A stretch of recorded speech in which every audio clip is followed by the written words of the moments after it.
Hola a todos, bienvenidos a los encuentros de San Antón, encuentros auspiciados por Mensajeros de la Paz y por el Padre Ángel. Hoy excepcionalmente es un martes, pero a todos los efectos como si fuera un miércoles. Y hoy venimos a hacer algo importante. Como sabéis, han pasado por aquí deportistas, intelectuales, científicos, religiosos, literatos, y hoy traemos a alguien completamente distinto, ajeno, casi remoto a la temática normal de esta iglesia.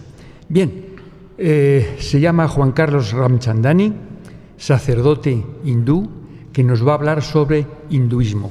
¿Por qué creo que es importante? En primer lugar, porque la comprensión de todo lo que nos es ajeno tiene que ser forzosa y necesariamente enriquecedor. Segundo, porque es de personas inteligentes entender a quien te habla sin tener por qué compartir las ideas que te transmite. Y en tercer lugar, porque Mensajeros de la Paz tiene como proyecto hacer un congreso interreligioso, no hacerlo una competición, sino hacer de ese encuentro de religiones una olimpiada de tolerancia y de fraternidad entre todos nosotros.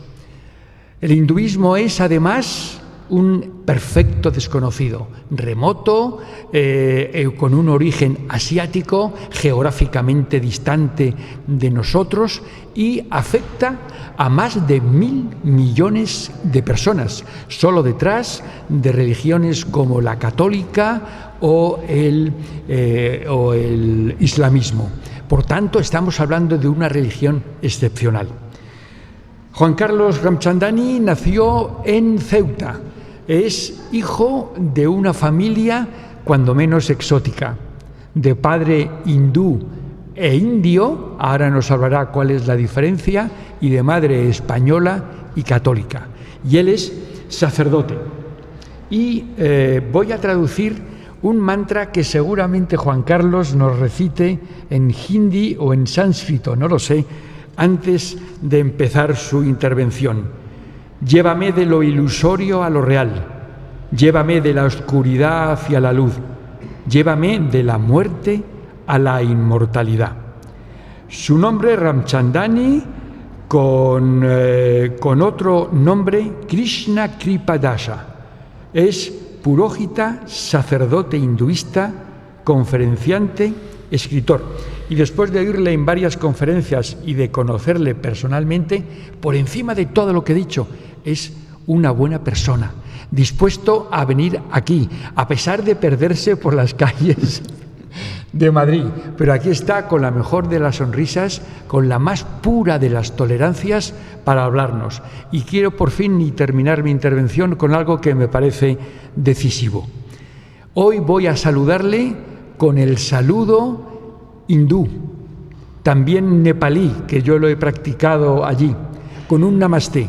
Bueno, podía ser un acto trivial, pero no, creo que está cargado de un simbolismo excepcional. En una iglesia católica, en una iglesia cristiana, en el corazón de un país cristiano como es España, alguien nos va a saludar con el afecto mayor posible, con el namasté.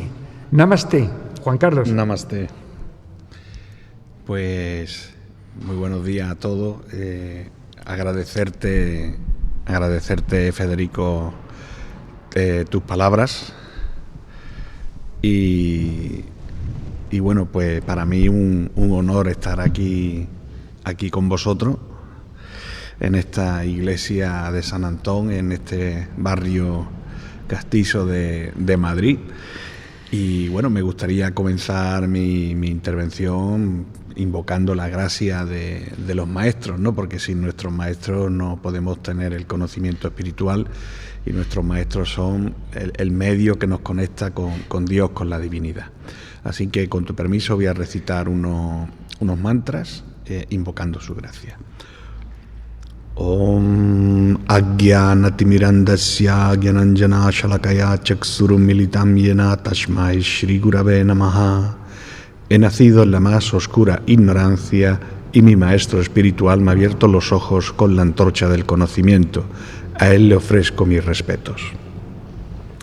Asato ma sadgamaya, tamaso ma jyotirgamaya, mrityu ma amritam gamaya. Om Shanti Shanti Shanti. Llévame de lo irreal a lo real, llévame de la oscuridad a la luz, llévame de la muerte a la inmortalidad. Om Shanti, Dios, dame paz. De nuevo reiteraros mi agradecimiento. He hecho el esfuerzo de venir desde Ceuta hasta Madrid. Para venir aquí he tenido que coger un ferry, un autobús, un AVE, un metro, imagínate. Y antes, ¿no?, un helicóptero. Y un helicóptero. O sea que menos un elefante he cogido todos los tipos de transporte. Un honor de estar aquí también contigo en la iglesia de San Antón, en Mensajero de la Paz, en esta obra del Padre Ángel, que él fue recipiente del premio Convivencia en Ceuta, con lo cual yo lo conocí allí, el premio que otorga la ciudad, y también lo conocí un poco más en el año 2019 en el Congreso de San Egido de Paz sin Fronteras. Entonces conozco su obra, la obra que él hace de ayuda a los más necesitados en la India recibe un nombre muy específico que se llama Karma Yoga. Karma Yoga quiere decir hacer un servicio rechazando los frutos de ese trabajo. Es decir, nosotros trabajamos para esperar un sueldo, una compensación económica, pero cuando tú haces un servicio desinteresado para ayudar al ser humano, eso se llama Karma Yoga, y es uno de los diferentes caminos que el Señor Krishna habla en la Bhagavad Gita. La Bhagavad Gita es como la Biblia del hinduismo, uno de los principales textos sagrados, donde habla que uno de los caminos para llegarle es a través del Karma Yoga o del servicio desinteresado al ser humano a través del servicio social y de obras benéficas, ¿no?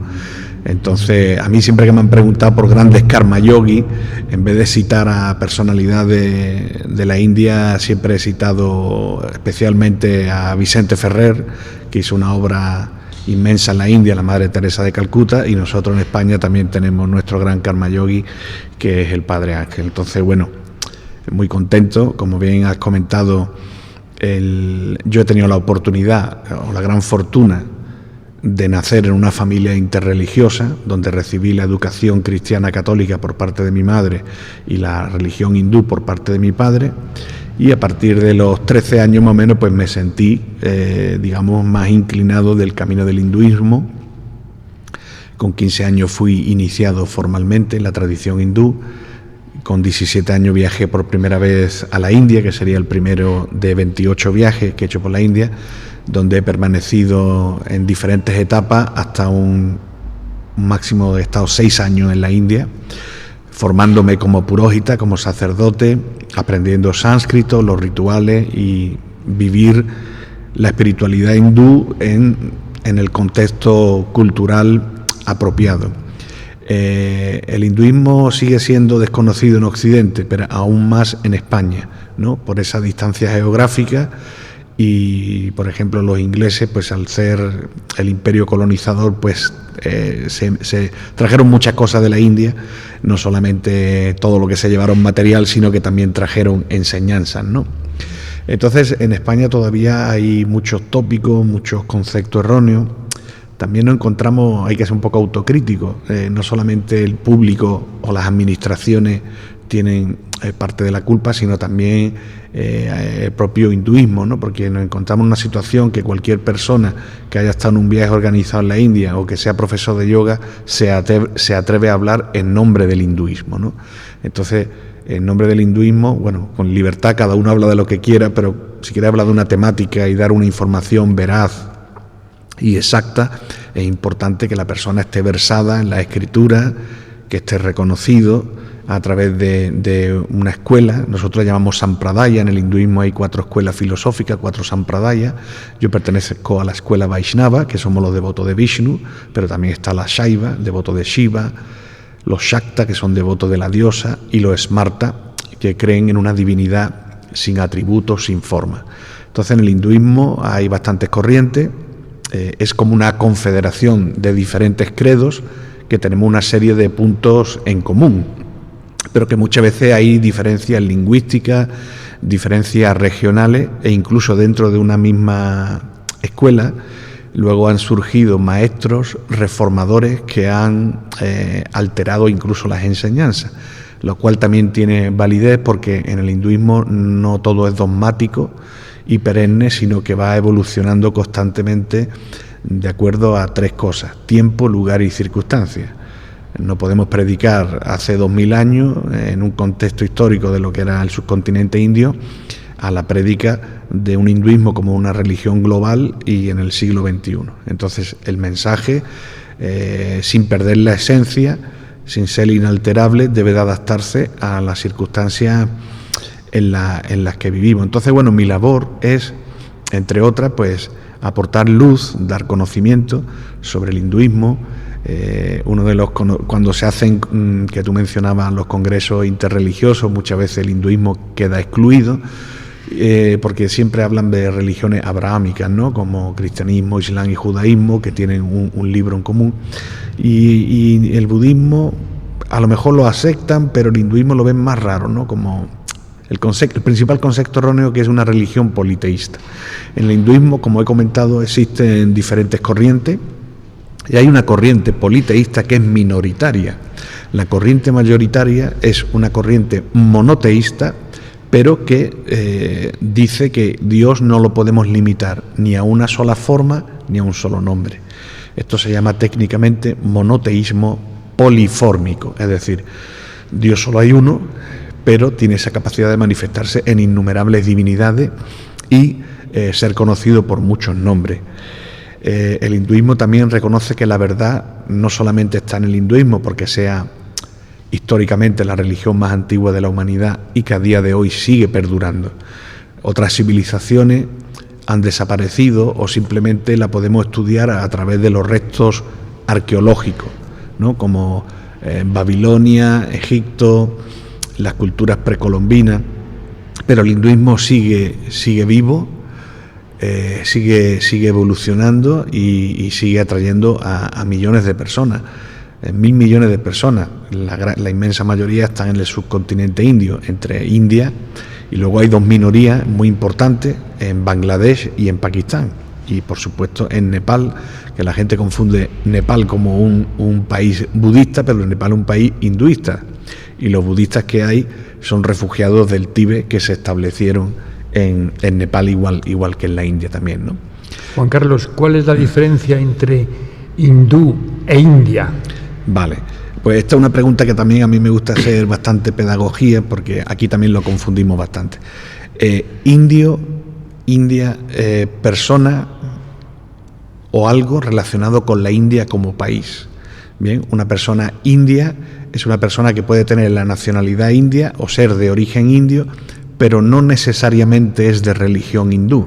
En la India, aunque el hinduismo es el 83% de la población, pero en la India hay 200 millones de musulmanes, en la India hay 20 millones de cristianos, en la India hay 20 millones de sikhs, en la India hay 6 millones de budistas.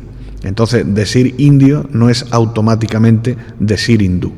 Entonces, la ropa, por ejemplo, esta ropa no es una ropa hindú, es una ropa india, porque incluso esta ropa, la kurta, es algo que trajeron los musulmanes a la India, los persas. Este pañuelo, por ejemplo, que sí lleva mantras y símbolos hindúes, sí se podría decir que es una ropa hindú, pero a veces dicen el cine hindú, no, el cine comercial de la India, conocido popularmente como Bollywood, pues participan actores que son musulmanes, o a lo mejor el director es cristiano, y no necesariamente son hindúes. Entonces sería erróneo decir música hindú, o cine hindú, o ropa hindú. Es importante que sepamos separar. Y las personas que practican el hinduismo, aunque la inmensa mayoría sean de origen indio, no debemos de olvidar de que, por ejemplo, hay personas en el sudeste asiático, en concreto en la isla de Bali, en Indonesia, donde el 85% de esa isla son hindúes, y son personas que nunca han estado en la India, ni étnicamente ni son de la India, ni saben hablar hindi. Pero incluso hay hindúes de Ceuta. Exactamente. Y luego vamos a hindúes occidentales, por ejemplo. En mi caso, aunque yo tengo una parte india, 50% de mi cuerpo, pero hay personas que no tienen una conexión familiar, ni étnica, ni cultural con la India, y han adoptado el hinduismo como una forma de vida. Porque el hinduismo no solamente conlleva una espiritualidad, sino conlleva una cultura y conlleva una forma de entender la vida, una cosmovisión específica donde se respetan las diferentes verdades, ¿no? Nosotros tenemos un dicho que es Ekam Sat Vipra Bahuda Vadante, que quiere decir Ekam Sat, la verdad es una, pero los sabios la llaman de diferentes maneras. Es decir, Dios es uno. Nosotros, por ejemplo, los Vaishnavas le llamamos Vishnu o Krishna, los Shaivas le llamarán Shiva, los cristianos le llaman Jesús, los judíos le llamarán Adonai o Elohim, los musulmanes Allah. Lo llaman de diferentes formas, pero nos estamos dirigiendo a una misma y única entidad que es la que rige este mundo. ¿Cuál es la denominación de hindú?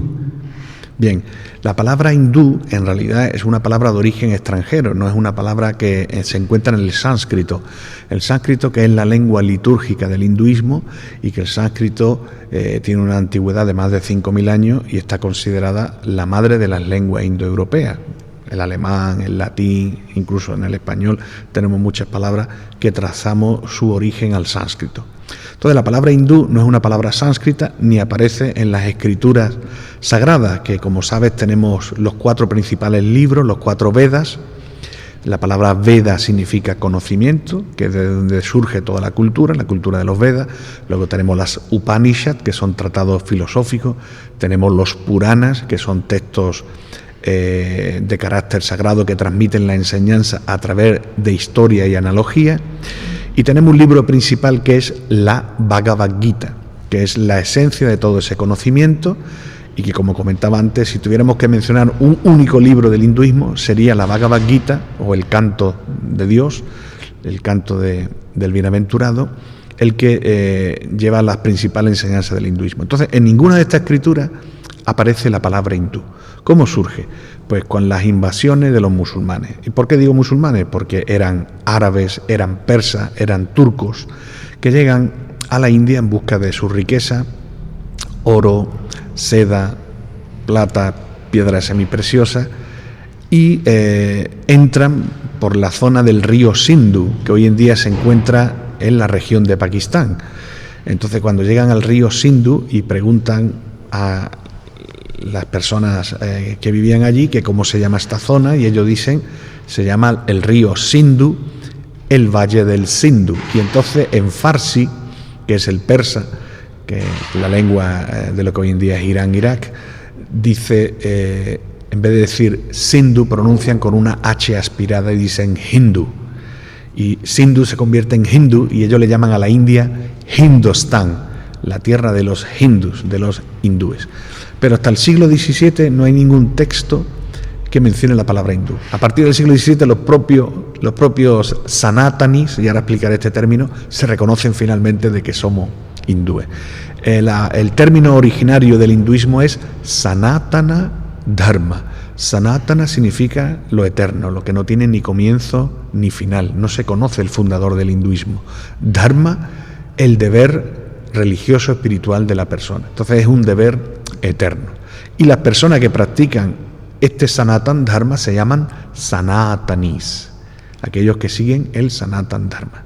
Pero hoy en día, incluso en la propia India, pues todo el mundo ya ha aceptado esta denominación internacional de hindú o hinduismo. Has hablado, Juan Carlos, de tu pertenencia a una de las conferencias, de las 4 conferencias, y has hablado de Vishnu o Vishnu. Sin embargo, el dios es Ganesha. Bueno, en el hinduismo hay un concepto que le llamamos Brahman. Brahman quiere decir una entidad suprema que puede tener forma o puede no tener forma. Se llama Saguna, es decir, con atributo, que adopta una forma, nirguna. Nirguna quiere decir sin forma. Bien, y esa energía divina que lo penetra todo, que está presente en todas las entidades vivientes, no solamente en los humanos, tiene la capacidad de manifestarse en innumerables formas. Entonces, para los Vaishnavas, a la tradición a la que yo pertenezco, el Dios supremo es Vishnu. Sin embargo, para otra tradición será Shiva. Y ahora que menciona a Ganesha, que también lo adoramos los Vaishnavas, es una divinidad específica que se le atribuye, que es el Señor de los comienzos y el que destruye los obstáculos en nuestra vida. Por ejemplo, un hindú cuando quiere realizar un viaje, para que todo le salga bien, ora primero a Ganesha. Cuando quiere abrir un negocio, ora a Ganesha.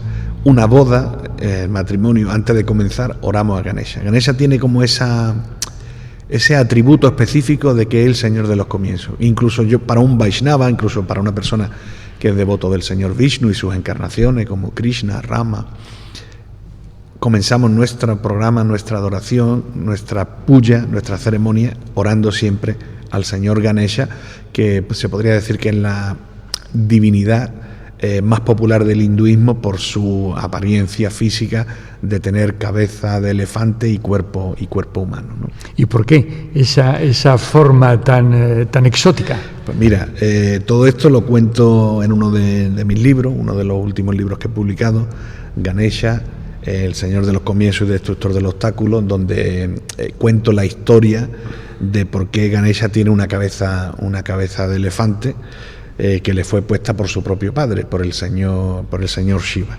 Y en este libro pues hablo de toda la iconografía, de toda la historia, y es un libro que también traza el origen de Ganesha, no solamente en el hinduismo, sino como también en el taoísmo, por ejemplo, en el sintoísmo, en China, en Japón, en Tailandia, el budismo, lo han aceptado también como una divinidad en el aspecto como Dios de la suerte, Dios de la fortuna, Dios de la prosperidad, ¿no? Es decir, que las religiones no tienen unas fronteras determinadas, son esencialmente difusas y todos los dioses son objeto de interpretaciones populares. Así puede haber formaciones. Ganesha en el norte de la India está casado y tiene hijos, y en el sur, sin embargo, es soltero. Exactamente. Como yo comentaba al principio, ¿no?, de mi intervención, que el hinduismo, incluso dentro de una propia tradición, tiene incluso su variedad, que lo hace muy interesante, incluso a nivel regional, dentro del propio contexto del hinduismo. Lo que sí está claro es que el hinduismo es muy abierto a la adoración a lo divino. Por eso no te extrañarías si fueras a algún comercio de un hindú o en una tienda que vieras que en su pequeño altar tenga una imagen de Ganesha, una imagen de Lakshmi, una imagen de Vishnu, pero que tenga también al Cristo y que tenga también a la Virgen. ¿Por qué? Porque lo ven como una manifestación también de la divinidad. Por eso el hinduismo ha sido acogedor e integrador.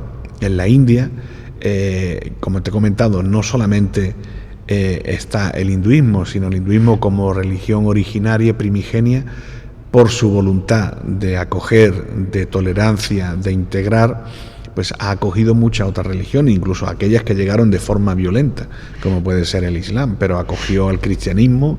De hecho, el mausoleo o la tumba de Santo Tomás está en Madrás, en Milapur.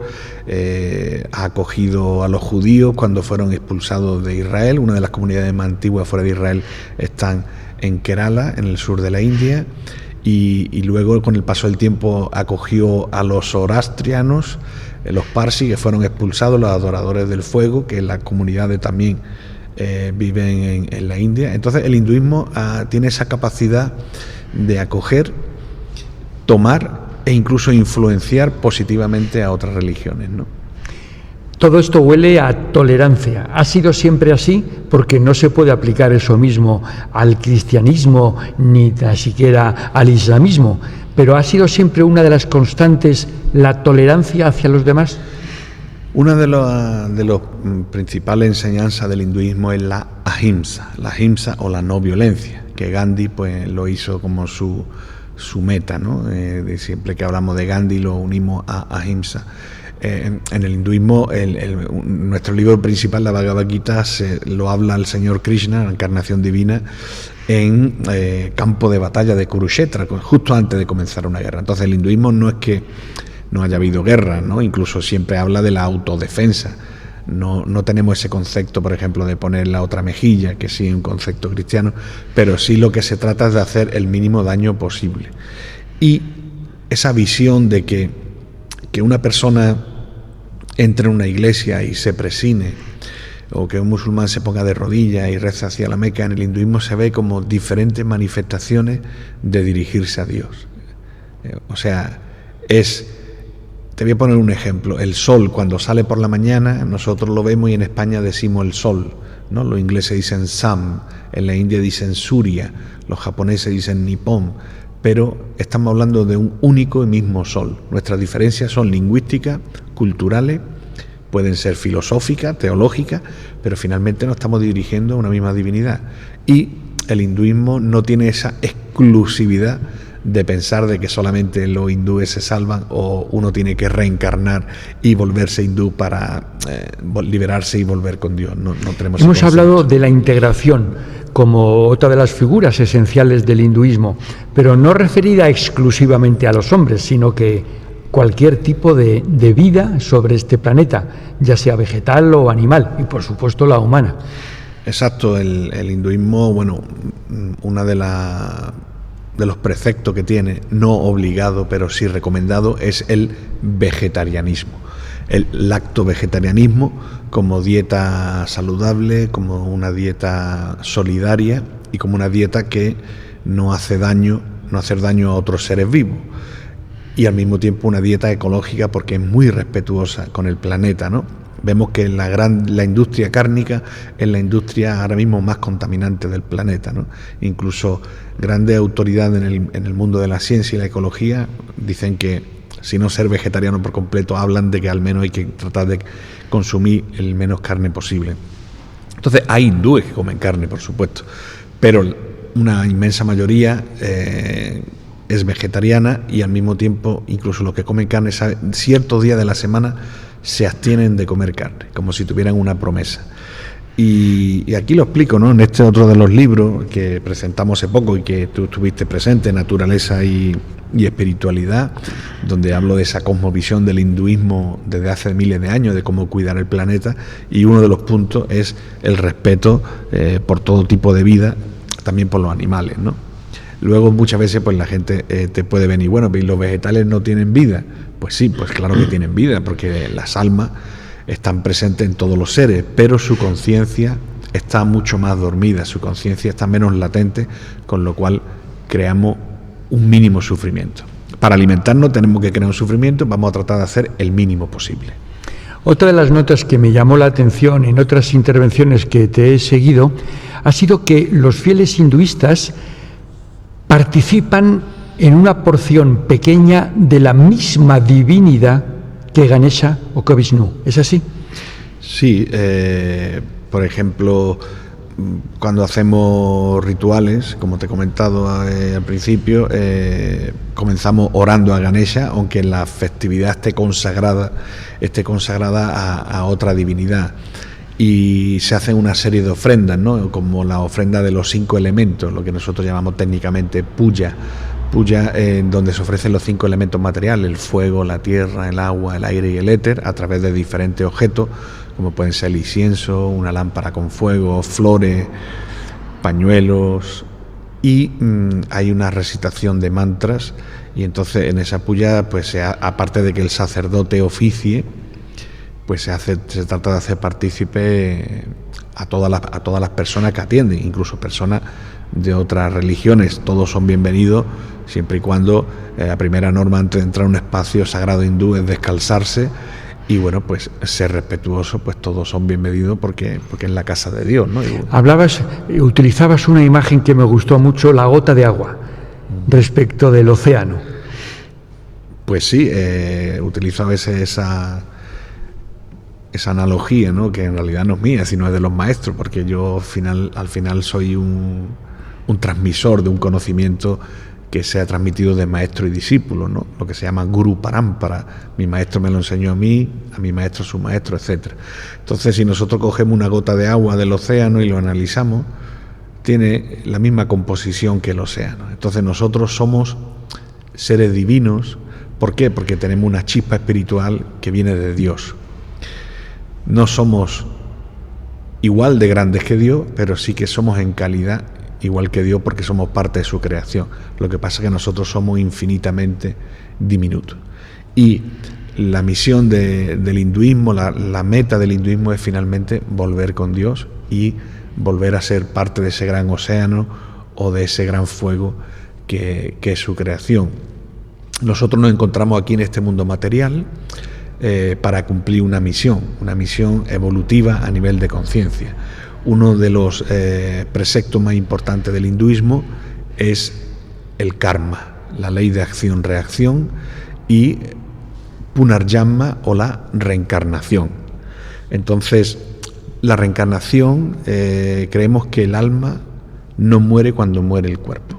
Cuando muere el cuerpo, lo que muere es el cuerpo físico, hecho de elementos materiales, pero el alma, que es eterna, ni nace ni muere, y que es parte indivisible de Dios, transmigra, viaja a otro cuerpo y comienza una nueva vida, con lo cual tiene una nueva oportunidad de poder resarcirse.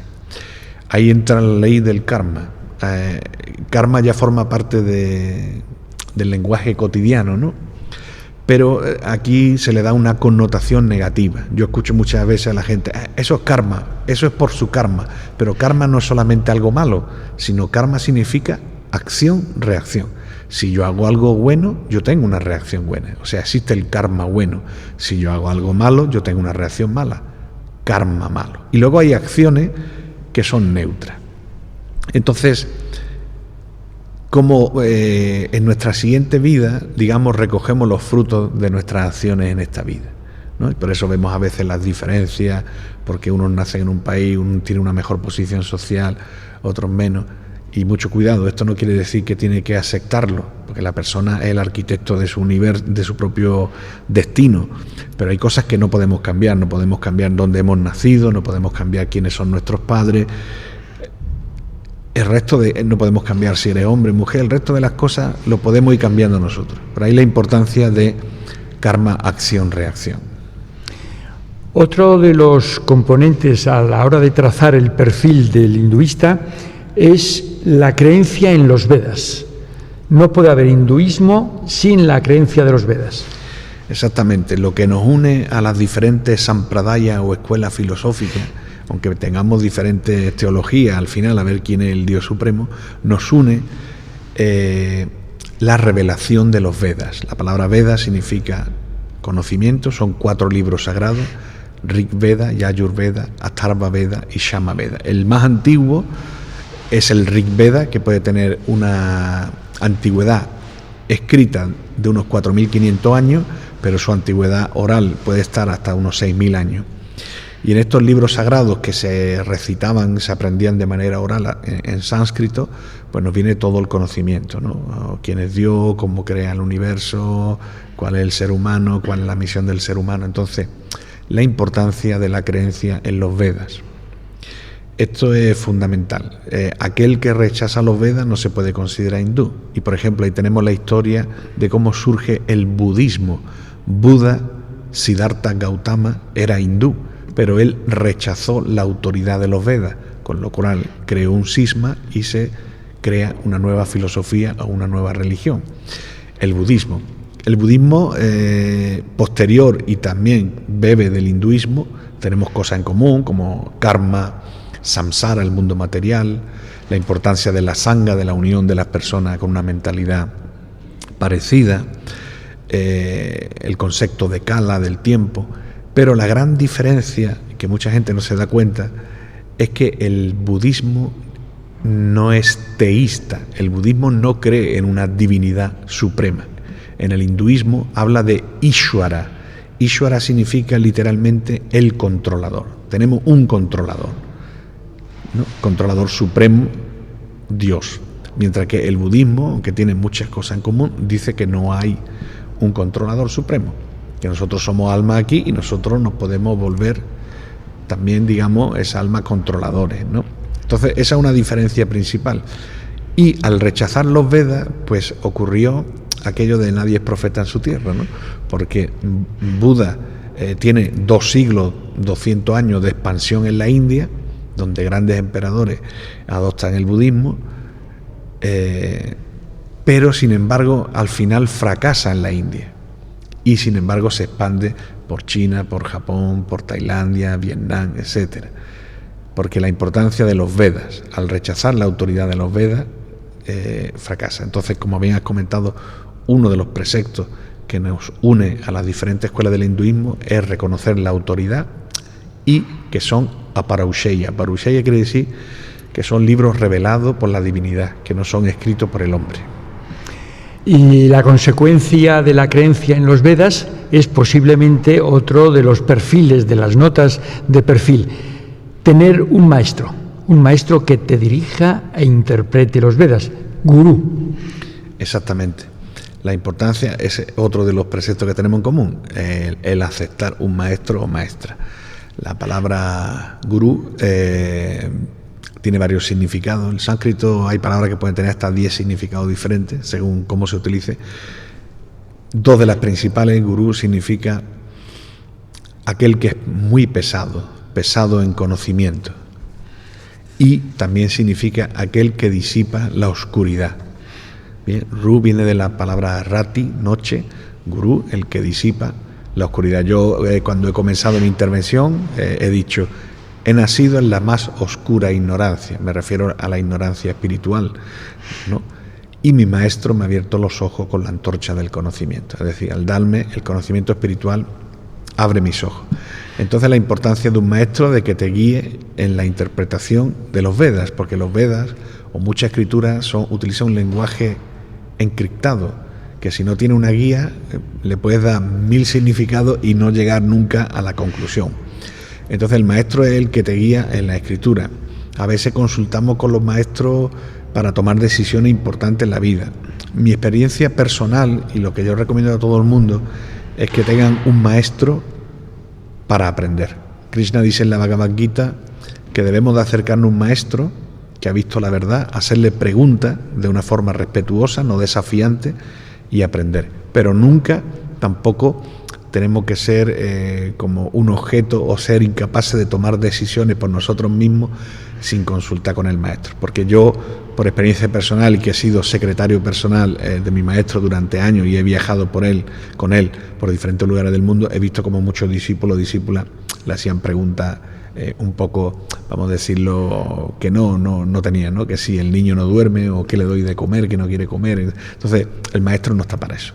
El maestro, las maestras están para alimentarnos espiritualmente. Y luego las decisiones que uno tiene que tomar en la vida, pues tiene que tener esa capacidad de tomarla también por sí solo y no convertirse en un maestro o gurú dependiente. Esa es mi opinión personal, ¿eh?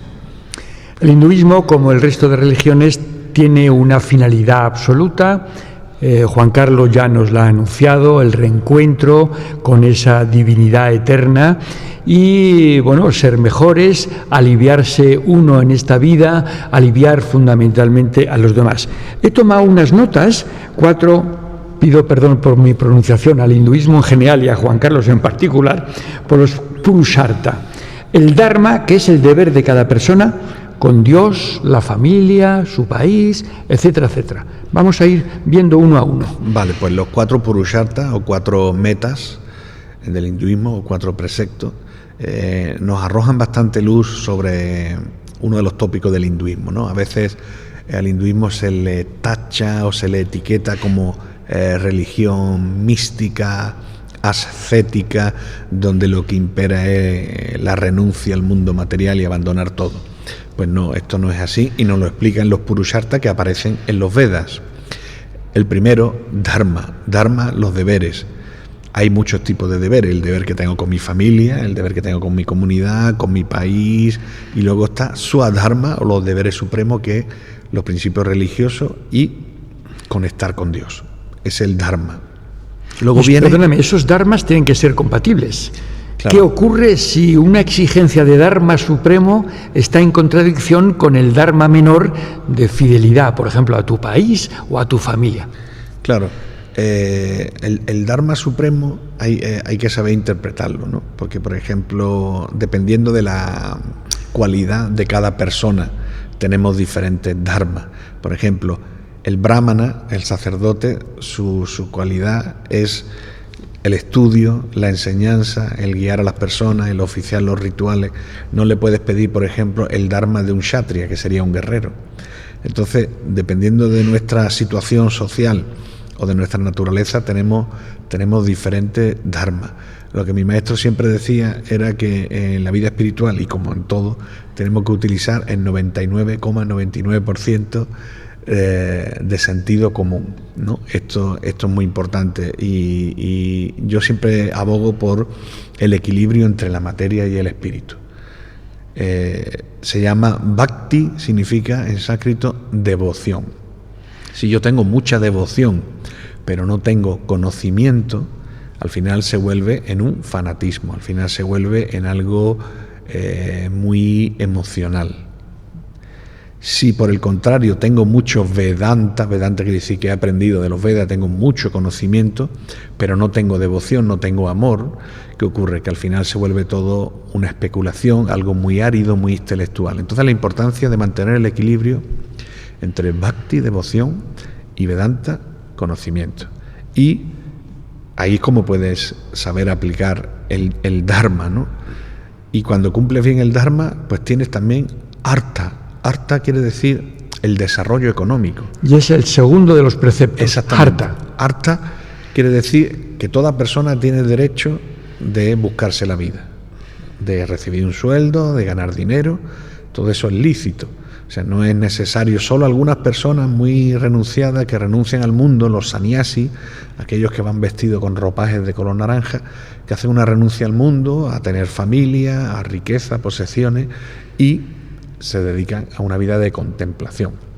Pero la inmensa mayoría de los hindúes tienen sus trabajos, incluso yo, como sacerdote, por ejemplo, yo cuando hago un samskara, cuando oficio un sacramento, yo recibo un dinero, ¿no? Nosotros le llamamos dakshina, un honorario por oficiar esa ceremonia, ¿no? Entonces, toda la persona tiene que tener un dinero para que se mueva la sociedad y para mantener la familia. En el hinduismo, los puróhitas estamos casados. Yo estoy casado, tengo un hijo, entonces tenemos que mantener una familia. No es, por ejemplo, el sacerdote que lo mantiene una institución o que ha hecho un voto de celibato. Entonces, cuando Artha está asegurado el recibir el dinero por métodos lícitos, después viene Kama. Kama, que significa el placer, el tener un tiempo para la recreación, para el disfrute, ¿no? He cumplido con mis deberes, Dharma, he ganado dinero, he trabajado arduamente, Artha, ahora me toca disfrutar, Kama. Y Kama a muchas personas les suena del Kama Sutra, ¿no? Ese texto sobre sexualidad de que tiene más de 2500 años de antigüedad, ¿no? Kama Sutra, o los aforismos del placer.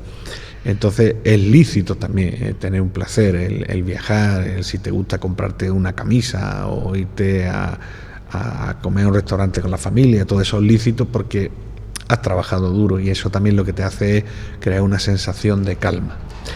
Pero en este mundo material tenemos que tener siempre constante que todo es temporal. Entonces, tanto el disfrute como el recibir el dinero, todo es temporal. Entonces, esa temporalidad nos tiene que hacer que nunca olvidemos moksha. Moksha, que es la finalidad, la meta del hinduismo, que es alcanzar la liberación. ¿La liberación de qué? La liberación del samsara. Samsara significa la rueda de nacimiento y muerte. Yo hablaba de la reencarnación, de cómo muere el cuerpo y el alma sigue transmigrando. Me llamó la atención, perdona que te interrumpa, el que a este renacer a la vida le llamáis justo al contrario, la continua muerte. Sí, porque al final implica un sufrimiento, ¿no? Reencarnar es el alma espiritual, tener de nuevo un cuerpo material. Y el cuerpo material está sujeto a lo que nosotros le llamamos las 4 miserias. Las 4 miserias materiales, que en sánscrito son Janma, Mrityu, Jara, Vyati, que quiere decir Sufrimos al nacer, sufrimos con la enfermedad, sufrimos en la vejez y sufrimos en la muerte. Entonces, esto lo estamos haciendo constantemente. Al mismo tiempo que la reencarnación es una oportunidad para liberarnos, al mismo tiempo puede ser una fuente de atadura, porque constantemente estamos liberando, estamos sufriendo. Entonces, la importancia de al final alcanzar moksha o la liberación. ¿Y qué ocurre? Que ese alma que se libera después de la muerte regresa con Dios, regresa al mundo espiritual, que en la tradición a la que yo pertenezco se llama Vaikunta, y Vaikunta, traducido literalmente, significa donde no hay ansiedad. Es decir, una vez que estamos ya en el mundo espiritual con Dios, ya no nos tenemos que preocupar de pagar las facturas, ni de los estudios de los niños, ni de todos los requerimientos materiales, sino que vivimos en un estado de felicidad, lo que se llama en sánscrito Sat Chit Ananda, que quiere decir en un estado de bienaventuranza, conocimiento y con un cuerpo ya eterno. ¿No es la liberación de los apegos? Exactamente, la liberación de los apegos, porque ya no tienen ningún apego ni ningún deseo, porque todos están ya cubiertos. Poquísimas personas como tú tienen la posibilidad de analizar comparativamente hinduismo y cristianismo. Tú mismo has dicho al inicio que a partir de los 15 años tu inclinación fue hacia el hinduismo, pero has conocido, porque has mamado literalmente, el cristianismo. De todo lo que nos has hablado, cambiando la terminología, todos son puntos en común con el cristianismo. Sí, de hecho hay bastantes puntos en común. El cristianismo nunca va a aceptar de que Jesús estuvo en la India también en sus años perdidos, ¿no? Y que dice que parte de su conocimiento lo obtuvo en la India. Incluso hay textos escritos en Pali, que es la versión del sánscrito antiguo en Nepal, donde se habla de Isa, un santo que vino del Medio Oriente, donde aprendió. Pero independientemente de esas posibilidades que puedan ser verdad o no, históricas o no, eso no lo vamos a debatir, sí que tenemos bastantes puntos en común. Yo destacaría el tema del servicio al ser humano, como comentaba antes, del karma yoga, como método de purificación interna y de servicio a la divinidad a través del servicio a su creación. La importancia de los sacramentos, ¿no? Nosotros tenemos, por ejemplo, Namakarana Samskar, que sería como el bautizo, donde se le da un nombre hindú a una persona. Tenemos el rito del Upanayanam, del cordón sagrado, que sería como la confirmación. Tenemos Vivaha Samskara, que es el rito del matrimonio. Tenemos Antieshtikriya, que es los ritos funerarios. Entonces también tenemos unos ritos de paso o sacramentos, igual que en el cristianismo, ¿no? Quizá una diferencia importante teológica sería pues esa visión del cristianismo de que solamente a través de Jesús se puede alcanzar al Padre, ¿no? Krishna, por ejemplo, en la Bhagavad Gita habla de diferentes caminos. ¿Por qué? Porque hay muchos tipos de personas. Hay personas que le viene bien dhyana yoga, la meditación, pero todo el mundo no se puede sentar a lo mejor 2 horas meditando, porque su naturaleza es más impulsiva. Entonces está Bhakti Yoga, el yoga de la devoción, del amor. Hay otras personas que son muy intelectuales, Jnana Yoga, conocer a Dios a través de la lectura, del conocimiento, de la meditación profunda. Y hay personas que lo hacen a través del servicio, Karma Yoga. Entonces pone diferentes caminos, como diferentes ríos, que al final confluyen todo y fluyen en el mar, ¿no? Entonces ese podría ser una diferencia que yo no digo insalvable, ¿no? Y luego también creo que tanto cristianismo, específicamente el catolicismo, y el hinduismo también apuestan por el diálogo interreligioso, porque es importante. Yo digo que las personas se enamoran, se quieren cuando se conocen. Entonces, para enamorarse 2 personas, o en este caso 2 tradiciones, 2 culturas, 2 cosmovisiones, la importancia de conocerse en un diálogo sincero, en un diálogo sin obstáculos, en un diálogo donde sepamos aceptar las diferencias del otro y ahondar en lo que tenemos en común. Creo que esto es fundamental. Y en lo que respecta, yo como hindú, mi respeto y simpatía por todos los credos, pero sí que me une un especial cariño, un especial vínculo con el cristianismo, puesto que mi madre es cristiana y nosotros somos 4 hermanos y tengo mis otros hermanos que practican el cristianismo. Y también nos ha enseñado que a la hora de la celebración de las festividades, por ejemplo, el día 25, Navidad, yo acudo a su casa, y cuando es festividad hindú, por ejemplo, dentro de unos días va a ser Diwali, la festividad de las luces, que es como las Navidades del hinduismo, pues ellos vienen a mi celebración. Entonces creo que es importante el respeto mutuo y sobre todo el conocer, no cerrarnos y pensar que nuestra tradición es la mejor, nosotros somos los elegidos, los demás están equivocados. Yo creo que eso es una mentalidad muy, muy cerrada. Tenemos que estar abiertos a escuchar, a aprender y coger todo lo que sea posible. Yo, una de las cosas que más admiro y que viene mucho a vuestro trabajo que realizáis aquí es el tema de la caridad en el cristianismo, ¿no? Porque, por ejemplo, en la ciudad de Ceuta, donde yo vivo, ahí tenemos asociaciones islámicas que solo dan caridad a los musulmanes. O en la India hay asociaciones hindúes que solo dan caridad a los hindúes. Sin embargo, en las asociaciones cristianas caritativas se le da la caridad a todas las personas, sin preguntar de qué religión es ni de dónde viene. Entonces, es una de las cosas que yo admiro y que vosotros sois referentes aquí, no solo en Madrid, sino en toda España, ¿no? Hemos consumido nuestro tiempo, lamentablemente. A mí no me han sonado ajenas los mantras que Juan Carlos en sánscrito ha recitado, y espero sinceramente que Juan Carlos tampoco se haya sentido extraño en un templo. Entendemos, él y yo, que las diferentes fes son absolutamente compatibles, y es más, solo nos enriqueceremos si, como tú acabas de decir, nos conocemos y nos enamoramos. Darte las gracias en nombre de Mensajeros de la Paz, en nombre del Padre Ángel y de todo corazón. Namaste.